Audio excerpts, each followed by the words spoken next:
کمال انداز ہے رضا کا، کمال عاقل رضا ہے میرا۔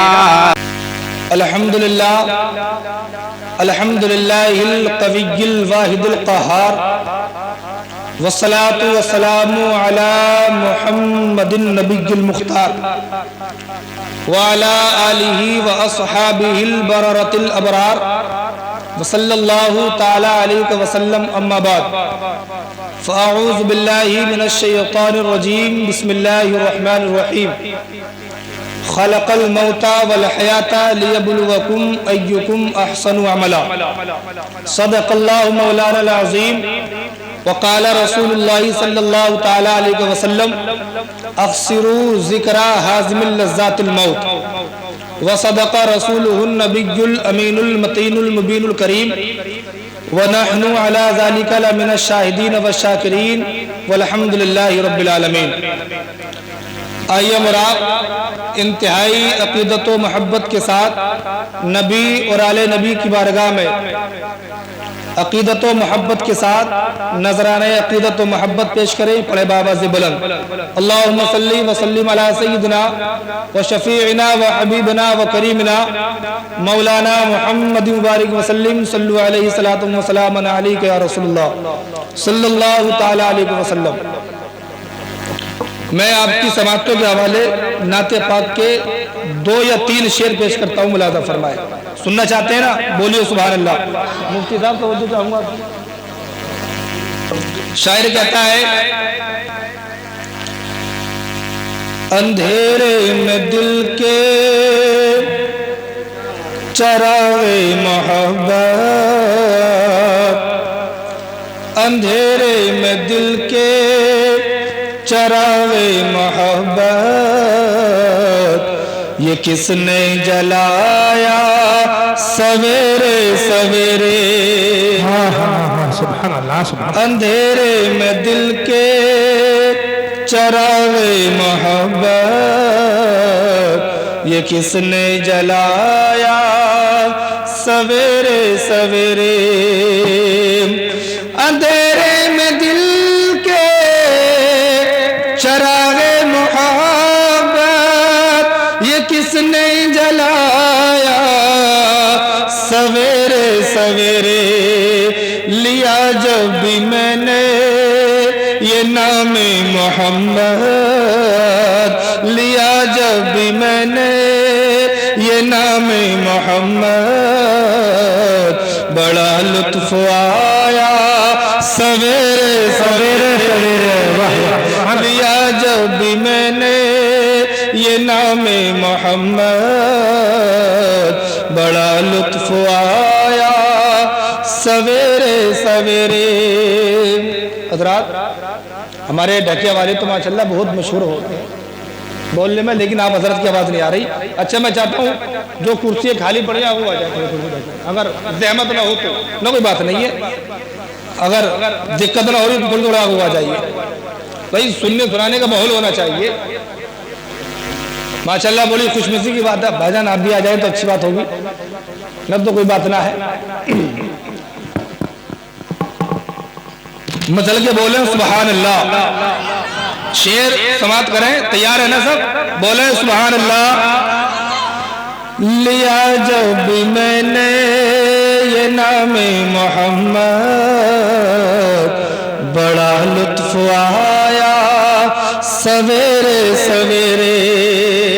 اور یہ شعر، خیال مدینہ میں نیند آ گئی جب، قرار آ گیا بے قراری کو میری۔ شاعر کہتا ہے کہ اگر سرکار کے روزے کا دیدار حالت بیداری بنا ہو تو خام نہیں ہو جائے تو ہم جیسے غلاموں کی عید ہو جاتی ہے۔ شاعر کہتا ہے، خیال مدینہ میں نیند آ گئی جب، قرار آ گیا بے قراری کو میری، کیے سب گنبد کے میں نے نظارے، کیے سب گنبد گنبد کے میں نے نظارے بڑا لطف آیا سویرے سویرے کہ یہ سبز گنبد کے میں نے نظارے بڑا لطف آیا سویرے سویرے. اور یہ آخری شعر ملاحظہ فرمائے، غوث اعظم کی کرامت ذہن میں رکھیں کہ آپ نے عشاء کے وضو سے 40 سال فجر کی نماز ادا کی ہے. شاعر کہتا ہے لیا جب بھی میں نے یہ نام محمد بڑا لطف آیا سویرے سویرے. عقیدت کی منزل کا بس راز یہ ہے عشاء کے وضو سے ادا ہو سحر بھی. عقیدت کی منزل کا بس راز یہ ہے عشاء کے وضو سے ادا ہو سحر بھی. عبادت کا سودا اندھیرے اندھیرے، عبادت کا سودا اندھیرے اندھیرے، منافع کمایا سویرے سویرے. عبادت کا سودا اندھیرے اندھیرے، منافع کمایا سویرے سویرے. حضرات ایک مرتبہ درود پاک پڑھ لیجیے. اللہ رب محمد صلی اللہ علیہ وسلم نحن عباد محمد صلی اللہ علیہ وسلم صلو علیہ صلاۃ و سلام علیک یا رسول اللہ. شاعر کہتا ہے جھکی تھی جبین ادب ان کے در پر جہاں کو عبادت نظر آ رہی تھی. جھکی تھی جبین ادب ان کے در پر جہاں کو عبادت نظر آ رہی تھی، مگر میں تو کچھ اور ہی دیکھتا تھا مجھے اپنی قسمت نظر آ رہی تھی. مگر میں تو کچھ اور ہی دیکھتا تھا مجھے اپنی قسمت نظر آ رہی تھی. اور یہ عقیدے کا شعر ملاحظہ فرمائے.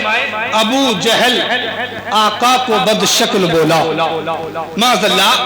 ابو جہل آقا کو بد شکل بولا تو صدیق بولے کہ سب سے حسین ہے. مفتی صاحب توجہ چاہوں گا. ابو جہل آقا کو بد شکل بولا تو صدیق بولے کہ سب سے حسین ہے. حضرات سرکار دو عالم صلی اللہ تعالی علیہ وسلم ایک مرتبہ راستے سے گزر رہے تھے. ابو جہل نے جب سرکار کو گزرتے ہوئے دیکھا تو اس نے سرکار کو دیکھنے کے بعد کہا کہ ان سے بیکار انسان میں نے آج تک کوئی نہیں دیکھا. تو سرکار نے ارشاد فرمایا صدقتا یا ابا جہل، اے ابو جہل تو نے سچ کہا ہے. اللہ اکبر کبیرہ. حضرت ابو بکر صدیق رضی اللہ تعالی عنہ کی غیرت ایمانی جاگ گئی. آپ نے کہا یا رسول اللہ میں نے آپ سے زیادہ حسین و جمیل کوئی نہیں دیکھا ہے. سرکار نے فرمایا اے ابو بکر تم نے سچ کہا ہے. اللہ اکبر کبیرہ. صحابہ کرام دونوں کا جواب سن کر چونک گئے. صحابہ کرام کے ذہن میں ایک تشویش پیدا ہو گئی. سرکار صحابہ کے ذہن میں خلجان پیدا ہو گیا کہ ابو بکر کی بات بھی صحیح کیسے ہو سکتی ہے، ابو جہل کی بات بھی صحیح کیسے ہو سکتی ہے.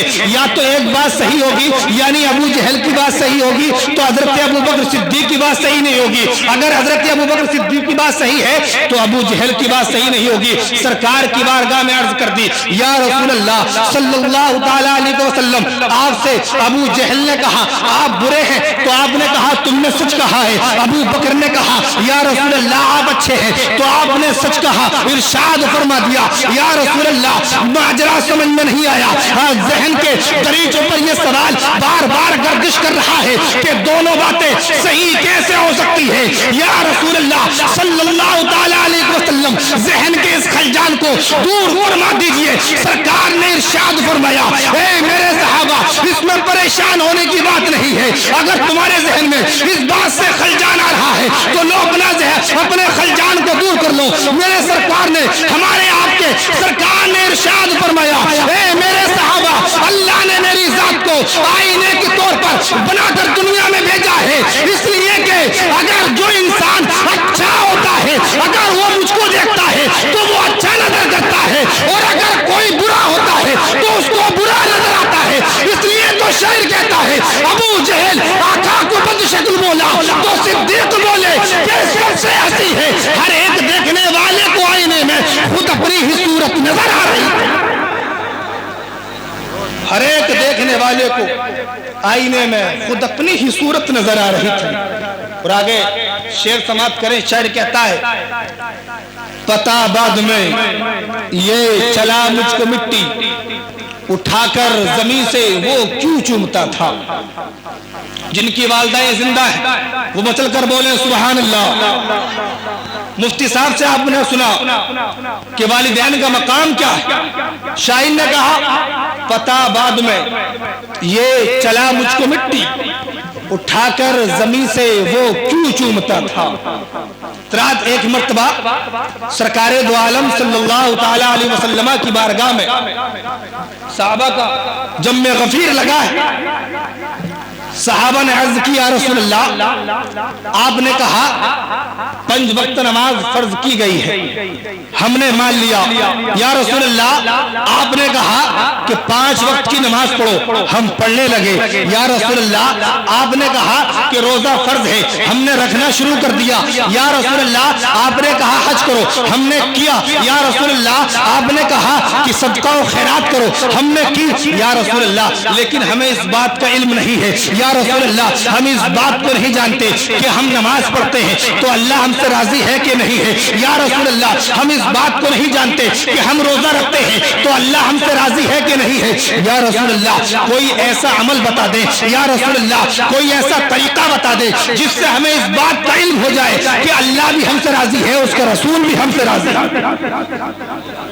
حضرات یہ سرکار کی ذات تھی کہ سرکار کی ذات تو وہ ذات وہ بارگاہ ہے کہ اگر سرکار کی بارگاہ میں جو بھی سوال کر دیا جائے سائل کبھی خالی نہیں لوٹتا۔ ابے یہ تو دنیا کی بات ہے، اگر سرکار کی بارگاہ میں اگر کوئی انسان دولت مانگتا ہے تو دولت مل جاتی ہے، اگر شہرت مانگتا ہے تو شہرت مل جاتی ہے، اگر عزت مانگتا ہے تو عزت مل جاتی ہے، اگر دنیا کمانا چاہتا ہے تو وہ دنیا بھی حاصل کر سکتا ہے، اور یہاں تک ہی نہیں اگر جنت مانگ لے تو جنت مل جاتی ہے۔ اس لیے تو بریلی کا امام احمد رضا کہتا ہے کہ واہ کیا جوتو کرم ہے شہ بتا تیرا، نہیں سنتا ہی نہیں مانگنے والا۔ نعرہ تکبیر، نعرہ رسالت، فیضان اعلی حضرت، یہ ہے میرے نبی کی شان، اعلی حضرت ہے ہمارے امام۔ حضرات تو ان صحابی کا عقیدہ تھا، وہ صحابی رسول تھے، ان کا عقیدہ تھا کہ سرکار کی بارگاہ میں اگر جو بھی سوال کر دیا جائے تو سرکار کی بارگاہ سے کبھی کوئی خالی نہیں لوٹتا ہے۔ سوال کر دیا یا رسول اللہ ایسا کوئی طریقہ بتا دے، یا رسول اللہ ایسا کوئی عمل بتا دے جس سے اس بات کا علم ہو جائے کہ اللہ ہم سے راضی ہے، اللہ اس کا رسول ہم سے راضی ہے۔ سرکار نے فرمایا اے میرے صحابہ یہ معلوم کرنا چاہتے ہو، اللہ اکبر کبیرہ، سرکار کا دریائے رحمت جوش میں آتا ہے۔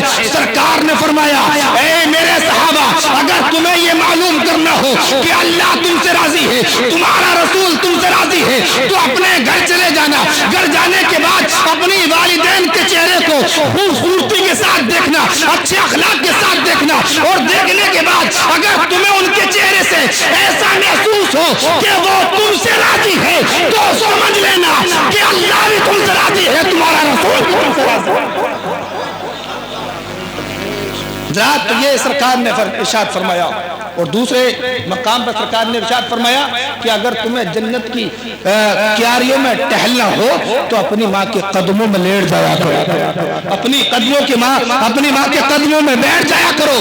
اس لیے شاعر نے کہا پتہ بعد میں یہ چلا مجھ کو مٹی اٹھا کر زمین سے وہ کیوں چومتا تھا، ارے جہاں پڑ رہے تھے قدم اس کی ماں کے وہاں اس کو جنت نظر آ رہی تھی، جہاں پڑ رہے تھے قدم اس کی ماں کے وہاں اس کو جنت نظر آ رہی تھی۔ حضرات یہ محفل جو ہے سال ثواب کے لیے سجائی گئی ہے۔ اللہ تبارک و تعالی مرحوم کی مغفرت فرمائے، ان کے درجات میں بلندی عطا فرمائے۔ حضرات آپ نے سنا مفتی صاحب قبلہ سے کہ ہمیں اور آپ کو جانا ہے، ہر حال میں جانا ہے، لیکن جب جائے تو کس حال میں جائے، موت آئے تو کس حال میں آئے، جب ہمارا کوچ اس دنیا سے ہو رہا ہو تو کس حال میں ہو رہا ہو، جب ہم اس دنیا فانی کو الوداع کہہ رہے ہو تو کس حال میں کہہ رہے ہو۔ مسلمانوں آئیے ہم اعلیٰ حضرت کی زبان میں بولتے ہیں، اعلیٰ حضرت کی بارگاہ میں چلتے ہیں۔ اے اعلیٰ حضرت آپ بتا دیجئے کہ جب دنیا سے انسان جائے تو کس حال میں جائے، جب دنیا سے انسان جائے تو کس طریقے سے جائے۔ اعلیٰ حضرت امام اہل سنت ارشاد فرماتے ہیں کہ اگر دنیا سے جب انسان جائے تو اس حال میں جائے کہ اس کے دل میں عشق نبی بھرا ہو اور لب پر کلمہ طیبہ ہو۔ اس لیے تو اعلیٰ حضرت ارشاد فرماتے ہیں اللہ ہمیں خاک کرے اپنی طلب میں، یہ خاک ہی سرکار سے تمغہ ہے، یہ خاک ہی سرکار سے تمغہ ہے ہمارا۔ حضرات ہم اپنے عزیزوں کے لیے اصال ثواب کریں، ہم اپنے عزیزوں کے لیے قرآن کی تلاوت کریں، کلمہ طیبہ کا ورد کریں۔ ایک بات بتا دوں اس کے بعد رخصت ہوتا ہوں۔ اعلیٰ حضرت الملفوظ شریف میں ارشاد فرماتے ہیں کہ وہ انسان کہ جس نے سورہ ملک کی تلاوت کی ہو، کون سی سورہ ملک کی تلاوت کی ہو، جب وہ دنیا سے چلا جائے گا اپنے بچوں کو قرآن کی تعلیم دو، قرآن پڑھنا سکھاؤ۔ آج ہم اور آپ ہر بات میں امام صاحب کے پیچھے پڑ جاتے ہیں کہ امام صاحب کو لاؤ فاتحہ پڑھنے کے لیے، جب اپنے گھر میں بچہ ہوگا تو امام صاحب کو ضرورت پڑے گی کیا؟ بہرحال امام اہل سنت ارشاد فرماتے ہیں کہ جب وہ انسان مر جاتا ہے جس نے دنیا میں سورہ ملک کی تلاوت کی ہو، تو جب وہ قبر میں ہوگا تو دوزخ کے فرشتے آئیں گے اس کو دوزخ کی طرف لے جانے کے لیے، تو وہ سورہ مبارکہ اس مردے اور فرشتوں میں پردہ بن جائے گی، پردہ بن جائے گی، کہے گی اے فرشتوں میں تمہیں اس کو دوزخ میں نہیں لے جانے دوں گے۔ فرشتے کہیں گے سورہ ملک ہم رب کریم کی طرف سے آئے ہیں، اس کا حکم ہے، ہم اپنی طرف سے نہیں آئے۔ قرآن کی سورت کہے گی ٹھہرو میں رب کریم کی بارگاہ میں حاضری دیتی ہوں، سبحان اللہ۔ رات وہ سورہ مبارکہ رب کریم کی بارگاہ میں حاضر ہوگی اور عرض کرے گی اے اللہ میں قرآن کا ایک جز نہیں ہوں، یا رسول اللہ کیا میں تیرے کلام کی ایک سورت نہیں ہوں؟ رب کریم ارشاد فرمائے گا تو نہیں، تو میرے کلام کا جز ہے، تو میرے کلام کی ایک سورت ہے، بتا تجھے کیا کیا چاہیے، تو کیا چاہتی ہے؟ اللہ اکبر کبیرہ۔ وہ سورت مبارکہ عرض کرے گی اے رب کعبہ وہ انسان جو اپنی قبر میں لیٹا ہے وہ دنیا میں میری تلاوت کیا کرتا تھا، اے اللہ وہ تیرے کلام کی تلاوت کیا کرتا تھا، اے اللہ وہ مجھ کو پڑھا کرتا تھا، اے اللہ میں تیری بارگاہ میں اس انسان کی سفارش کرتی ہوں، اے اللہ میں تیری بارگاہ میں اس انسان کے لیے مغفرت کی دعا کرتی ہوں، اے اللہ تو اس کے گناہوں کو بخش دے، اے اللہ اس کے نامہ اعمال میں نیکیوں کا اضافہ کر دے، اے رب کعبہ تو اس کے سیئات کو حسنات میں تبدیل فرما دے، اے اللہ تو اس انسان کو دوزخ سے نکال کر جنت میں داخلہ فرما دے۔ رب کریم ارشاد فرمائے گا اے میری صورت، اے میرے کلام، جا میں نے تیری التجا کو قبول کر لیا ہے، اے جا میں نے تیری سفارش کو قبول کر لیا ہے، جا میں نے اس کے تمام گناہوں کو معاف فرما دیا، جا میں نے اس کی تمام برائیوں کو اچھائی میں تبدیل کر دیا۔ قسم رب کعبہ کی مسلمانوں رب کریم ارشاد فرمائے گا جا میرے کلام میں نے تیری سفارش کی وجہ سے اس انسان کے تمام گناہوں کو معاف فرما کر اس کا اور اعلیٰ حضرت فرماتے ہیں کہ وہ صورت مبارکہ رب کریم کی بارگاہ میں ایسے جھگڑے گی جیسے کہ عام طور پر دنیا میں لوگ جھگڑتے ہیں، اس کی سفارش کے لیے اللہ اسے بخش دے، اے اللہ اس کے گناہوں کو معاف فرما دے، اے اللہ اس کے تمام برائیوں کو سیئات میں، تمام برائیوں کو حسنات میں تبدیل فرما دے۔ حضرات تو یہ قرآن کی برکتیں ہیں، یہ قرآن کی برکتیں ہیں۔ اللہ اکبر کبیرہ مسلمانوں، ہمیں قرآن پڑھنا چاہیے، ہمیں قرآن کی تعلیم حاصل کرنا چاہیے، اپنے بچوں کو تعلیم دینا چاہیے، اس لیے کہ یہ قرآن وہ قرآن ہے کہ جس کا پڑھنا بھی عبادت ہے، دیکھنا بھی عبادت ہے اور سننا بھی عبادت ہے۔ حضرات وقت کافی ہو گیا ہے، میں اپنی گفتگو کو یہیں پر ختم کرتا ہوں۔ رب کریم ارشاد فرماتا ہے خلق الموت والحیات لیبلوکم ایکم احسن عملا۔ اے لوگو، قرآن فرما رہا ہے اللہ نے موت اور زندگی کو پیدا کیا، موت اور زندگی کو پیدا کیا تاکہ آزمائے تم میں سے کون اچھے عمل کرتا ہے اور کون تم میں برے عمل کرتا ہے۔ سرکار نے فرمایا اکثروا ذکر حازم اللذات الموت، اے لوگوں موت کو کثرت سے یاد کرو، موت کو زیادہ یاد کرو، اس لیے کہ جو انسان موت کو زیادہ یاد کرے گا وہ دنیا کی خواہشات میں مبتلا نہیں ہوتا ہے، اس کے دل میں دنیا کی رنگینیاں نہیں آتی ہیں، دنیاوی خواہشات پیدا نہیں ہوتی ہیں۔ رب کریم کی بارگاہ میں دعا ہے کہ اللہ تبارک و تعالی ہم تمام کو اس پر عمل کرنے کی توفیق عطا فرمائے۔ ایک مرتبہ کلمہ طیبہ پڑھیے، لا الہ الا اللہ محمد رسول اللہ استغفر اللہ ربی من کل ذنب واتوب الیہ۔ السلام علیکم ورحمۃ اللہ۔